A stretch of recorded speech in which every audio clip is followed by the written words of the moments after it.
Bismillahirrahmanirrahim. Assalamualaikum warahmatullahi wabarakatuh.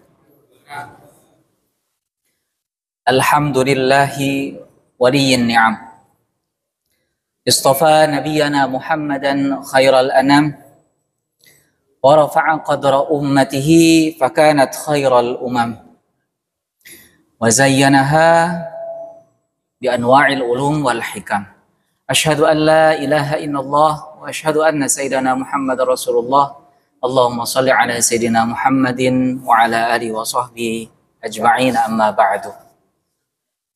Sebelum kita memulai kajian kita dalam kitab Al-Hikam yang dikarang oleh Ibnu Athaillah As-Sakandari, marilah kita sama-sama membacakan surah Al-Fatihah bagi pengarang kitab Ibnu Athaillah As-Sakandari, dan juga kepada guru-gurunya, dan juga kepada orang tua kita dan orang-orang yang kita kasihi yang telah mendahului kita. Semoga Allah Subhanahu wa ta'ala senantiasa melimpahkan rahmatnya dan juga kasih sayangnya ala hadhihi niyah wa ala kulli niyatin shalihah ila hadratil Mustafa wa al-Mujtaba. Al-Fatihah. A'udzubillahi minasyaitonir rajim. Bismillahirrahmanirrahim. Alhamdulillahi rabbil alamin. Ar-Rahmanir Rahim. Maliki yaumiddin. Iyyaka na'budu wa iyyaka nasta'in. Ihdinas shiratal mustaqim. Shiratal ladzina an'amta 'alaihim ghairil maghdubi 'alaihim waladdallin. Ibnu Athaillah Sakandari mengatakan dalam hikmahnya yang ke-10, al-a'malu suwarun qa'imah wa arwahuha wujudu sirril ikhlasi fiha. Bahwasannya perbuatan-perbuatan itu adalah bentuk yang terlihat, yang terbangun. Akan tetapi ruh dari perbuatan-perbuatan tersebut ada dalam sir, rahasia, dan juga dalam ikhlas yang tertanam di dalam amalan-amalan tersebut. Hadirin yang dimuliakan oleh Allah, dalam memahami hikmah yang ke-10 ini setidaknya ada 3 bagian yang perlu kita pahami. Yang pertama adalah beliau menyebutkan bagian al-a'mal, perbuatan-perbuatan yang senantiasa kita lakukan sebagai bentuk implementasi dari keimanan. Tentunya perbuatan yang biasa terasosiasi atau yang terbayangkan dalam benak kita ketika kita mendengar ayat walladzina amanu wa 'amilus shalihat, itu adalah perbuatan kesalehan yang berupa ibadah mahdhah, ibadah yang bersifat secara langsung kepada Allah seperti salat, zakat, dan lain sebagainya. Akan tetapi di sini Ibnu Athaillah Sakandari menekankan bahwasannya perbuatan-perbuatan tersebut tidak hanya terpaku terhadap ibadah-ibadah mahdhah saja. Bahkan pada hikmah yang sebelumnya kita telah membahas tentang tanawwa'at ajnasul a'mali bi tanawwu'i waridatil ahwal, bahwasanya perbuatan-perbuatan yang merupakan bentuk ibadah kita kepada Allah Subhanahu wa taala senantiasa harus disesuaikan dengan keadaan dan kondisi orang tersebut. Dan luar biasanya dan ya uniknya, Ibnu Athaillah di sini menggambarkan perbuatan itu dengan kalimat dari fi'il. Kalau kita ketahui bahwa fi'il itu madalla ala ma'nan fi nafsihi, bahwasanya fi'il itu adalah sesuatu yang menunjukkan sebuah hakikat ma'al iqtirani biwaqtin, yaitu dengan adanya penyesuaian dari waktu. Berarti sebuah perbuatan itu yang menyesuaikan terhadap kondisi. Tidak semua yang kita alami harus sama. Tidak semua ukurannya itu sama. Misalkan kita menganggap bahwasanya sholat sunnah yang kita lakukan itu adalah selalu baik atau selalu yang terbaik. Tidak, kita lihat kondisinya. Kalau seandainya sholat sunnah yang kita laksanakan, akan tetapi kita mengabaikan saudara kita, sebagai salah satu contoh, orang tua kita yang sedang sakit, itu tidak akan menjadi sebuah perbuatan yang begitu sempurna tanpa mengindahkan dari keadaan juga kondisi. Bahkan Syekh Ramadan Buti ya, dalam Muhammad Said Ramadan Buti dalam penjelasannya tentang hikmah yang ke-10 ini mengatakan bahwasanya al-a'mal as-salihah, amalan-amalan salihat itu tidak hanya mencakup yang disertakan dengan niat atau bayangan sempit sebagaimana kita yakini selama ini. Akan tetapi beliau juga menjelaskan bahwasanya amalan salihah itu adalah, atau amal salih itu kullu ma yuhaqqiqu maslahata kullu ma yuhaqqiqu maslahatan min haitsu al-ifrad wal ijtima'i, ya. Segala sesuatu perbuatan yang memberikan kemanfaatan baik bagi diri dan juga baik bagi masyarakat, dan itu batasan-batasannya tidak hanya terbatas terhadap ibadah saja, akan tetapi perbuatan apapun yang dapat membantu keberlangsungan agama, keberlangsungan hidup. Salah satu contoh, menolong orang yang sedang dalam kesulitan atau mereka yang akan tenggelam sebagai contoh, atau perbuatan-perbuatan yang dapat menjaga akalnya, menjaga akal manusia, baik kalau seandainya mereka yang ada dalam komunitas ulama yang memfatwakan terhadap makanan halal atau makanan yang menjauhkan diri dari khamr atau minuman keras sebagai salah satu contoh, dan juga perbuatan-perbuatan yang dapat menjaga kelestarian hidup manusia dan juga hak seseorang terhadap hartanya. Ini sebagaimana dikutip oleh Imam Ghazali pada kitabnya Kitab Al-Mustasfa fi Ushul Fiqh. Beliau menjelaskan bahwasanya agama atau syariah itu hadir untuk menjaga 5 hal, atau tujuan dari syariah itu hadir untuk menjaga 5 hal. Yang pertama adalah hifdzuddin, menjaga keberlangsungan agama supaya kita senantiasa dapat sholat dengan tenang, supaya kita dapat melaksanakan syiar-syiar agama dengan tenang. Yang kedua adalah hifdzul aqli, untuk hifdzun nafsi, untuk menjaga hidup kita. Karena kalau seseorang ingin beribadah akan tetapi dia tidak memiliki nyawa atau nyawanya sedang terancam, tentunya ibadahnya tidak akan khusyuk. Dan hal yang ketiga adalah menjaga akal, sebagaimana syariah mengharamkan segala sesuatu yang dapat merusak akal atau melemahkan badan dan akal. Dan begitu pula syariah juga sangat menjaga terkait dengan keturunan dan juga tentang harta kepemilikan yang baik dimiliki oleh individu maupun sosial. Dan beliau menjelaskan bahwasanya al-a'mal shalihat ini adalah perbuatan-perbuatan saleh itu termasuk ke dalam beberapa hal yang disebutkan tadi. Namun catatan manfaat tersebut sebagaimana ditekankan bahwasanya di sini bukan manfaat yang bersifat keduniawian. Banyak dewasa ini yang mengatasnamakan agama akan tetapi ujung-ujungnya adalah kursi. Ya, banyak yang mengatasnamakan agama ujung-ujungnya keuangan. Nah, itu yang perlu diwaspadai. Tentunya ini tidak sesuai dengan spirit atau sesuai dengan roh keislaman yang senantiasa menyebutkan bahwasanya Islam itu adalah apa? Adalah agama rahmat, agama yang senantiasa mengajak hamba-hambanya untuk selamat bukan hanya di dunia akan tetapi di akhirat. Hal yang pertama. Kemudian hal yang kedua, dari hikmah ke-10 ini disebutkan bahwasanya al-a'mal suwarun qa'imah. Tadi kita telah membahas tentang masalah amal, perbuatan-perbuatan. Namun hal yang kedua, apakah amal tersebut memiliki hubungan dengan hal-hal yang lain? Ataukah dalam kata lain, apakah sebuah amal itu atau perbuatan yang akan kita kerjakan atau sedang kita kerjakan itu memiliki hubungan dengan hal lain untuk dikatakan liwajhillah, untuk dikatakan bahwasanya amalan tersebut lillahi ta'ala?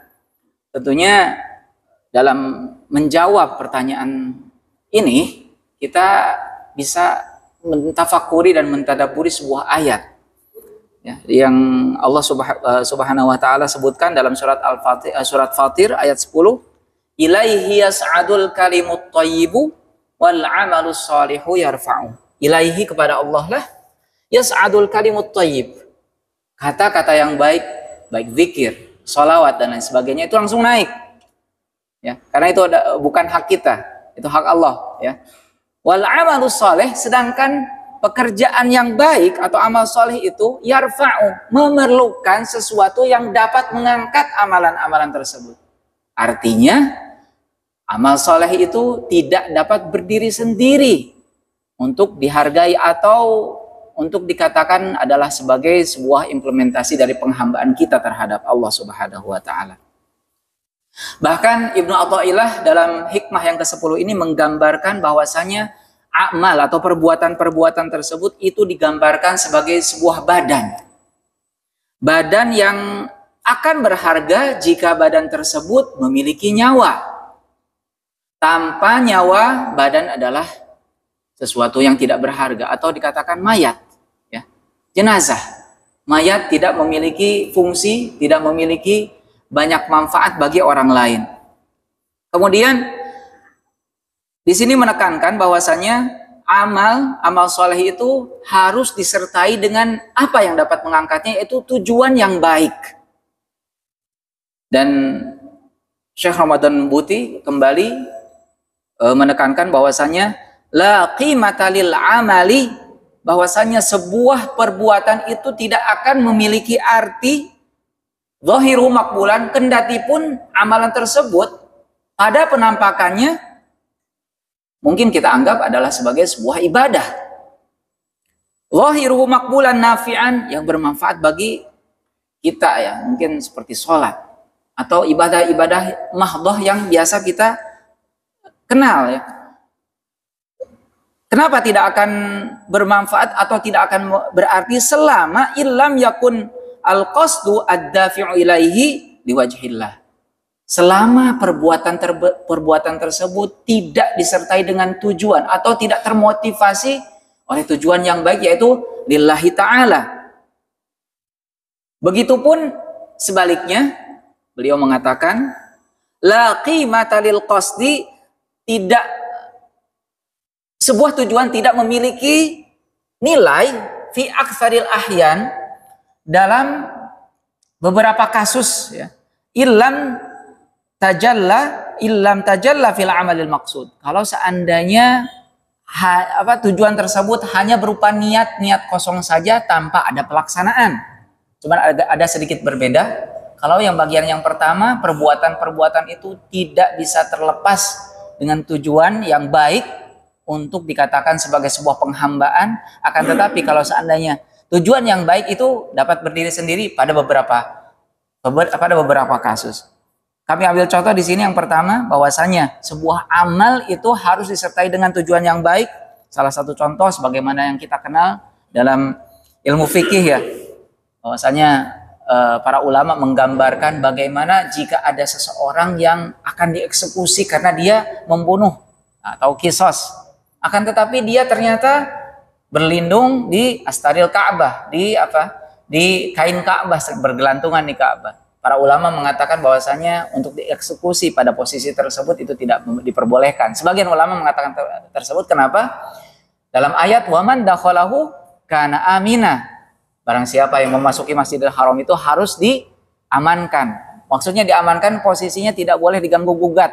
Kendati pun itu dalam proses untuk proses, ya, kisos dan lain sebagainya.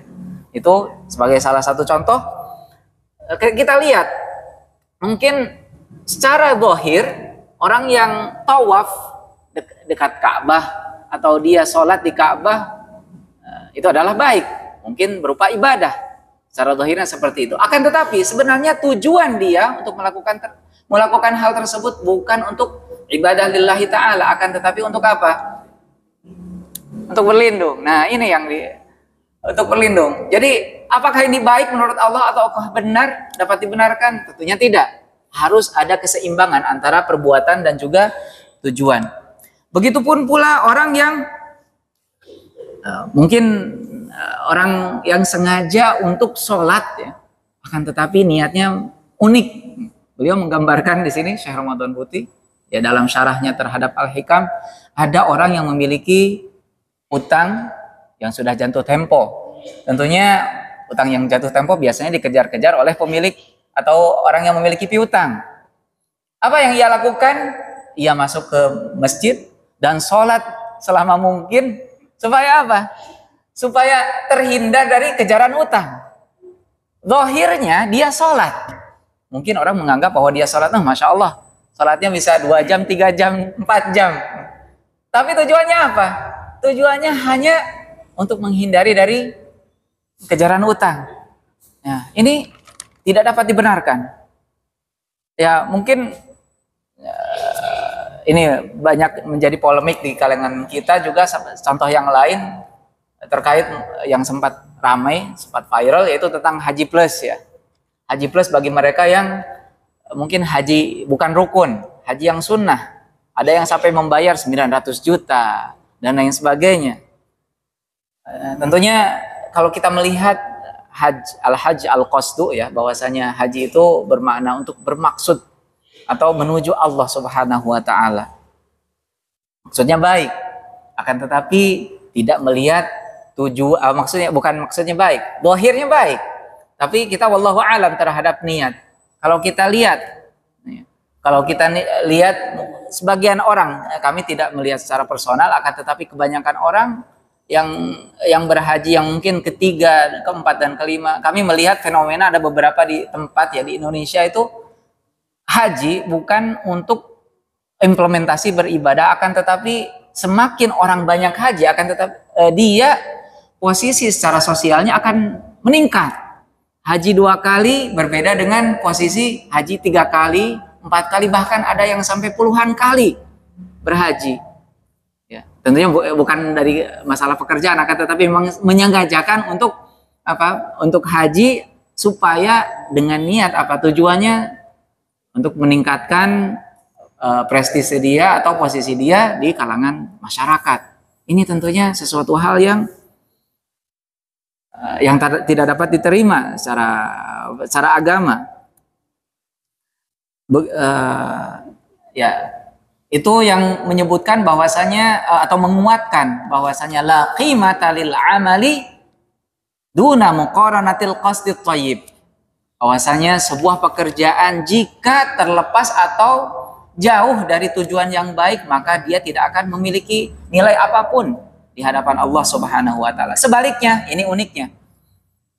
Berbeda dengan amal yang wajib disertai dengan tujuan yang baik. Tujuan yang baik pada beberapa hal harus disertai dengan amal, tapi pada beberapa kasus niat yang baik, niat dan tujuan yang baik bisa berdiri sendiri. Dalam agama seperti itu. Ya, ini kemurahan yang Allah Subhanahu wa taala berikan kepada hamba-hambanya. Kita itu luar biasa istimewa ya oleh Allah Subhanahu wa taala. Berbeda dengan umat-umat yang lain yang begitu repotnya, mereka untuk taubat saja mereka susah. Mereka untuk dekat dengan Allah saja mereka susah. Harus ada perantara. Sedangkan kita alhamdulillah Allah Subhanahu wa taala telah memilihkan kita nabi terbaik, telah memilihkan kita menjadi umat yang terbaik dan dengan fasilitas yang tidak dimiliki oleh umat-umat yang lain. Salah satu contoh di sini bahwasanya sebuah tujuan yang baik kadang harus disertai dengan amal, tapi kadang juga tidak. Sebagaimana diriwayatkan oleh Imam Tirmidzi yang mengatakan bahwasanya sebuah perbuatan yang walaupun dalam penampakannya tidak seperti ibadah, akan tetapi bisa berupa ibadah. Rawat Tirmidzi bahwasanya Rasulullah SAW mengatakan ainani la tamassuma an-naru, ada 2 mata yang tidak akan tersentuh oleh neraka. Mata apakah itu? Yang pertama ainun bakat min khasyatillah. Ini mungkin ibadah. Mata yang dipergunakan untuk menangis. Menangisnya karena apa? Bukan karena ya kurang uang dan lain sebagainya, akan tetapi karena takut oleh Allah. Ini adalah mungkin ini adalah ibadah mahdhah. Akan tetapi di sisi lain Rasulullah juga menjelaskan bahwasanya ada ainun batat tahrusu fi sabilillah, yaitu mata yang terjaga untuk apa? Untuk menjaga keamanan fi sabilillah, dan dia niatkan untuk fi sabilillah. Maka Islam itu fleksibel ya, sesuai dengan hikmah yang ke-9. Jadi kalau ada seorang hamba yang kebetulan dia diserahi tugas untuk siskamling, menjaga keamanan, dan dia berniat itu untuk lillahi ta'ala, maka insya Allah perbuatan yang ia lakukan itu akan menghindarkan matanya dari api neraka. Mereka yang menjadi yang bertugas atau memiliki pekerjaan sebagai security dan lain sebagainya, mereka pun dapat memperoleh kedudukannya begitu tingginya di hadapan Allah, walaupun mungkin terlihat ini bukan ibadah mahdhah, akan tetapi ternyata pekerjaan tersebut begitu dilihat, begitu diperhatikan oleh Allah Subhanahu wa taala. Contoh yang lain sebagaimana bahwasanya sebuah tujuan dapat berdiri sendiri tanpa ada implementasi atau diwujudkan dengan amal, sebagaimana diriwayatkan oleh Imam An-Nasai. Rasulullah Shallallahu Alaihi Wasallam bersabda, "Man ata firasyahu, barang siapa yang niat untuk tidur, wa huwa yanwi ayyakuma yusalli minal lail, tapi dalam hatinya bahwasanya saya niatkan tidur ini saya tujukan untuk qiyamul lail." Itu maksudnya. Faqalabathu 'ainah hatta asbah. Tapi ternyata niat tersebut hanyalah tinggal niat sehingga dia bangun-bangun pas subuh. Seperti itu. Bagaimana? Bagaimana dengan hal seperti itu? Rasulullah SAW memberi kabar. Kutiba lahu ma nawa. Maka Allah Subhanahu wa taala tidak akan menyia-nyiakan niat yang baik tersebut. Dan niat tersebut dicatat sebagai sebuah amalan baik. Luar biasanya jadi umat Rasulullah sallallahu alaihi wasallam. Wa kana naumuhu, Rasulullah sallallahu alaihi wasallam di sini dalam hadisnya menyampaikan kembali, wa kana naumuhu shadaqatan alaihi min rabbih, dan tidurnya itu adalah sebagai hadiah dari Allah Subhanahu wa taala. Betapa nikmatnya ya, tidur dikasih pahala. Ya. Dengan niat yang baik. Inilah keutamaan umat Rasulullah sallallahu alaihi wasallam. Dan begitu pula kita harus melihat segala sesuatu dengan sangat fleksibel, sebagaimana diungkapkan oleh Ibnu Abdul Bar ya di kitabnya Jami'ul Ilm wa Fadlih, Jami'ul Ilmi wa Fadluhu ya. Beliau mengatakan, menceritakan antara sebuah dialog yang terjadi antara Imam Malik dengan muridnya Ibnu Wahb. Pada saat itu Ibnu Wahb sibuk untuk mencatat apa yang disampaikan oleh Imam Malik dari ilmu-ilmu yang beliau punya.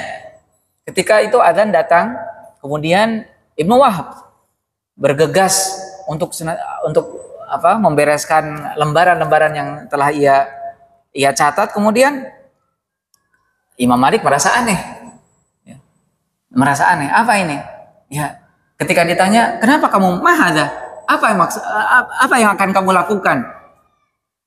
Ibnu Wahb muridnya mengatakan, "Aku murid sholat, saya ingin cepat-cepat untuk sholat. Saya ingin cepat-cepat untuk sholat." Imam Malik mengatakan, subhanallah, ya kan kalau kita lihat sholat itu adalah sesuatu yang baik. Sholat adalah ibadah mahdhah. Akan tetapi beliau mengatakan, "Ya hadza, inna hadza la'ajab." Aneh sekali kamu cara berpikirnya seperti itu. "Faman ladzi kumta ilaihi bi afdala minal ladzi kunta fi in sahhatin niyyah." Sebenarnya kalau boleh jujur, apa yang sedang kamu lakukan itu bisa jadi lebih baik kalau disertai dengan tujuan yang baik. Dalam artian, bisa jadi apa yang kamu lakukan dengan menulis ilmu tersebut itu lebih baik daripada kamu laksanakan sholat. Kita lihat di satu sisi, sholat itu adalah sebuah ibadah yang tentunya adalah sebuah kebaikan. Akan tetapi kita lihat kondisinya, kita lihat keadaannya. Tidak dalam segala hal sholat sunat itu menjadi lebih baik kalau kita bandingkan dengan amalan-amalan tertentu, dan dengan tentunya melihat kondisi dan juga keadaan pada saat itu. Dan ini ternyata pentingnya tujuan dan juga niat yang baik. Ini menekankan sebagaimana para ulama mengatakan, la qimata lil amal, bahwasanya sebuah perbuatan tidak akan memiliki nilai illam yakunil qasdu lillah, kalau selama tujuannya bukan karena lillahi ta'ala. Nah, perlunya kita memelihara niat-niat baik ini untuk Allah Subhanahu wa taala. Begitu pula tadi ditekankan sebagaimana contoh yang kita sampaikan atau yang kita perdengarkan, wala qimata lil qasdi fi aktsaril ahyan illam yatajalla lil maksud. Dan juga sebuah maksud atau niat yang baik kadang memerlukan implementasi dalam amal, dalam beberapa hal kadang tidak diperlukan. Kemudian bagian yang ketiga untuk memahami dari hikmah yang ke-10 tadi, di sini Ibnu Athaillah menjelaskan bahwasanya wa arwahuha, sedangkan badan dari amal tersebut itu memerlukan ruh, ya. Wa arwahuha wujudu sirril ikhlasi fiha, adanya sirrun. Di sini nanti akan kita bahas apa itu sirrun, dan juga adanya ikhlas. Tentunya kalau ikhlas sudah kita mafhumi. Beliau mengatakan di sini arwahuha, bahwasanya roh dari perbuatan tersebut, maksudnya adalah beliau ingin mengungkapkan bahwa amal itu akan mencapai kesempurnaan. Ya, karena kalau seandainya manusia dengan nyawanya itu baru dianggap sempurna. Kalau manusia tanpa nyawa, apakah sempurna atau tidak? Hewan tanpa nyawa, apakah sempurna atau tidak? Jatuh-jatuhnya jadi maitah atau jadi bangkai. Ruh adalah kesempurnaan amal. Dan begitu pula beliau mengatakan di sini al-ikhlas, wujudu sirril ikhlas. Tentunya ikhlas sebagaimana kita ketahui ya, tanpa harus dijelaskan juga apa. Akan tetapi beliau di sini Ibnu Ajibah dalam Iqadul Himam mengungkapkan bahwasanya ikhlas itu ifradul qalbi li ibadati rabbi, yaitu memfokuskan, mengosongkan hati hanya fokus terhadap Allah Subhanahu wa taala saja dalam perbuatan kita. Tidak terlalu memperhatikan apakah saya dilihat oleh orang lain, bagaimana sholat orang sebelah saya, dan lain sebagainya. Dan ini tentunya dalam mewujudkan ikhlas kita harus senantiasa mewanti-wanti atau menafikan adanya riya, ya. Dan riya itu adalah syirku al-khafiyu, yaitu syirik yang tersembunyi. Rasulullah Shallallahu Alaihi Wasallam bersabda sebagaimana hadis yang disampaikan oleh Abi Sa'id Al-Khudri. Beliau mengatakan, ala ukhbirukum bima huwa akhwafu alaikum indi minal masihid dajjal. Maukah kalian saya beritahukan terhadap sesuatu yang sebenarnya saya lebih khawatir sesuatu tersebut terjadi kepada kalian daripada fitnah Masih Dajjal. Ya, kita kenal ya Masih Dajjal sebagaimana yang kita dengar dan yang kita baca bahwasanya fitnah Masih Dajjal itu fitnah yang luar biasa. Bahkan kita berdoa untuk senantiasa terhindar dari fitnah tersebut dalam sholat-sholat kita. Ibnu Hajar Al-Asqalani sebagaimana sering kali kami sampaikan, yang mengatakan bahwasanya di Fathul Bari, di kitabnya Fathul Bari, orang yang selamat dari fitnah Masih Dajjal itu hanya 20.000 orang. Dari miliaran orang, sekarang sudah sampai 2 miliar lebih kaum muslimin. Coba bisa dibayangkan. Akan tetapi Rasulullah SAW lebih khawatir terhadap umatnya jika terkena fitnah ini. Apa itu ya Rasulullah? Faqulna bala ya Rasulullah. Para sahabat menjawab, ya kami ingin wahai Rasulullah. Apa itu? Faqala asyirkul khafi. Syirik yang apa? Tersembunyi. Ya, ada penjelasannya bahwasanya ayyakumar rajul, salah satu contohnya bahwasanya syirik yang tersembunyi itu jika ada seseorang yang ya berdiri, maksudnya menjalankan sholat, fayusolli sholatahu, kemudian dia menjalankan sholat, akan tetapi ternyata motivasi atau tujuan dari sholat tersebut apa? Lima yara min nadhari rajulin. Ya, jadi lihat-lihat dulu. Kalau seandainya ada orang, baru dia sholat. Begitupun sebaliknya, para ulama mengatakan bahwasanya ada orang yang tidak jadi sholat karena ada orang juga sama. Itu adalah bentuk dari riya. Nah, itu harus kita hindari. Karena riya ini menghapus kesahihan amal atau menghapus keabsahan amal menurut Allah Subhanahu wa taala. Walaupun mungkin secara fikih sah-sah saja, akan tetapi di hadapan Allah tidak akan bermakna apapun. Ya. Tapi di sini Ibnu Athaillah As-Sakandari membawa kita ke level yang lebih atas. Bukan hanya memperhatikan bahwasanya perbuatan kita harus terhindar dari riya, akan tetapi harus terhindar dari ujub pula. Karena jika seseorang, ya sir ini adalah memfokuskan terhadap diri bahwasanya apapun, perbuatan apapun yang kita lakukan itu bukan atas dasar kekuatan kita. Min ghairi haulin wala quwwatin, bukan karena usaha kita, bukan. Itu karena apa? Karena kasih sayang Allah. Allah Subhanahu wa taala mencintai kita, terutama yang hadir-hadir di sini. Allah Subhanahu wa taala memudahkan langkah, terutama hadirin yang hadir di masjid ini, memudahkan langkahnya. Bahwasanya apapun yang kita lakukan bukan karena usaha kita, akan tetapi semuanya difasilitasi oleh Allah. Karena Allah mencintai umatnya, mencintai umat Rasulullah Sallallahu Alaihi Wasallam. Nah, sir ini ujub itu adalah merasa bahwasanya segala sesuatu perbuatan yang kita lakukan itu adalah ada peran kita di sana.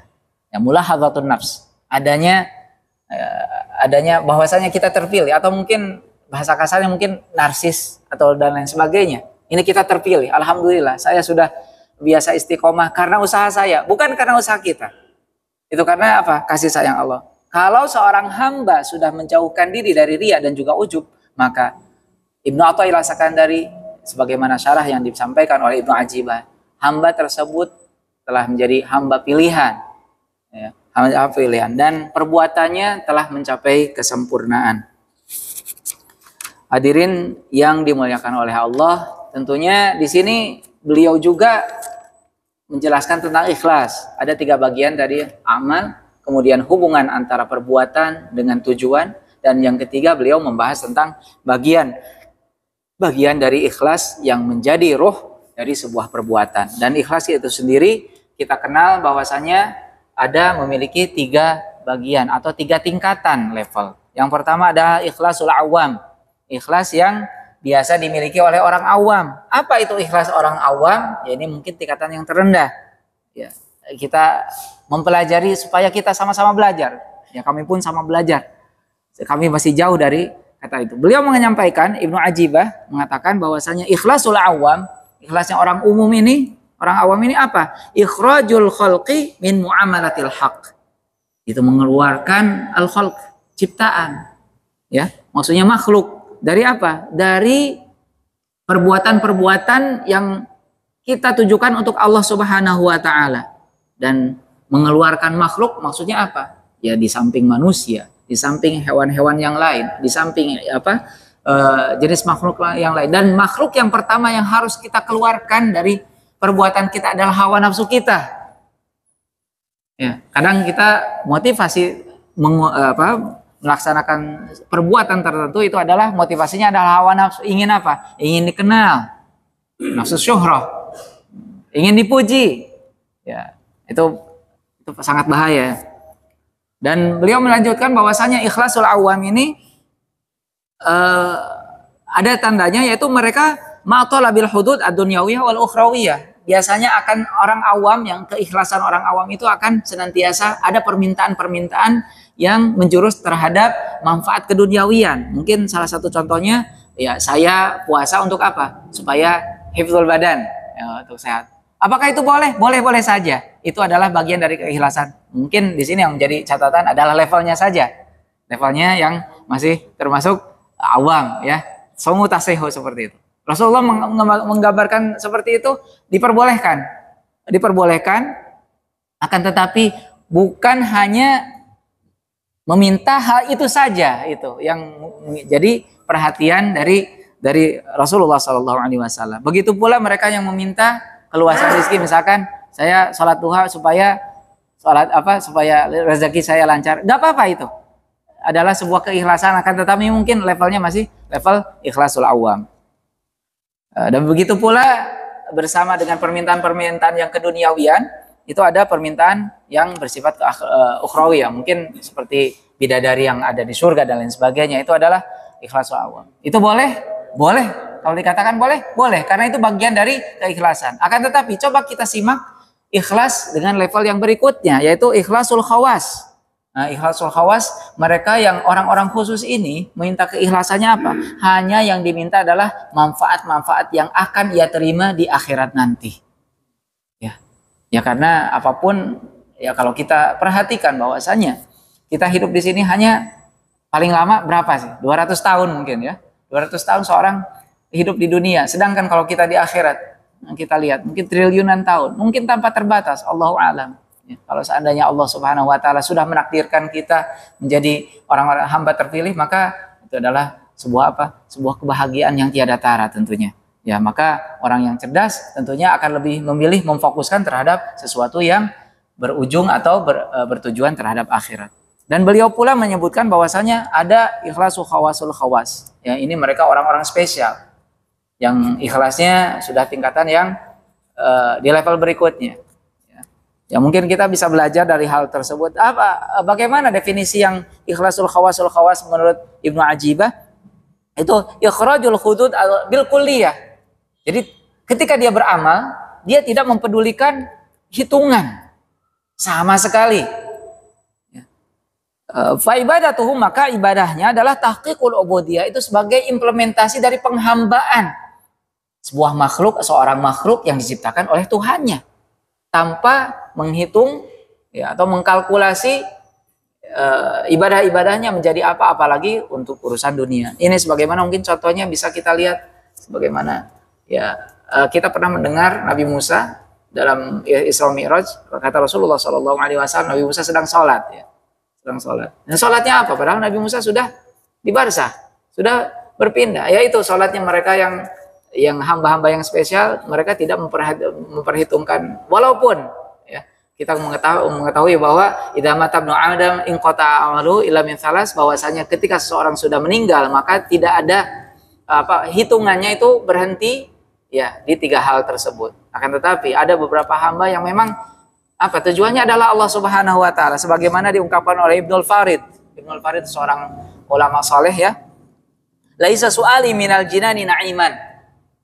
Bukan permintaan saya terhadap surga itu adalah bukan kenapa saya meminta surga, bukan tujuan jadi surga itu. Akan tetapi ghairu anni uhibbu, akan tetapi saya mencintai surga. Saya minta surga itu apa tujuannya? Li arokah, karena mereka ahli surga akan mendapatkan nikmat yang begitu besar. Apa itu nikmat yang begitu besar? Yaitu dapat melihat Allah, dapat dicintai oleh Allah, dapat mendapatkan keridhaan dari Allah. Allah Subhanahu wa taala dalam Al-Qur'an menyebutkan waridwanu minallahi akbar, bahwasanya keridhaan Allah Subhanahu wa taala atas hambanya itu yang lebih besar. Yang itu tentunya syaratnya kita harus menjadi ahli surga untuk mendapatkan hal tersebut.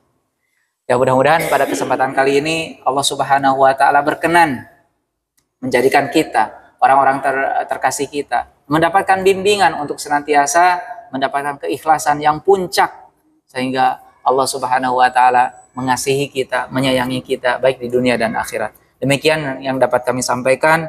Kurang lebihnya mohon maaf. Wabillahi taufik wal hidayah wa ridha wal inayah. Wassalamualaikum warahmatullahi wabarakatuh. Waalaikumsalam.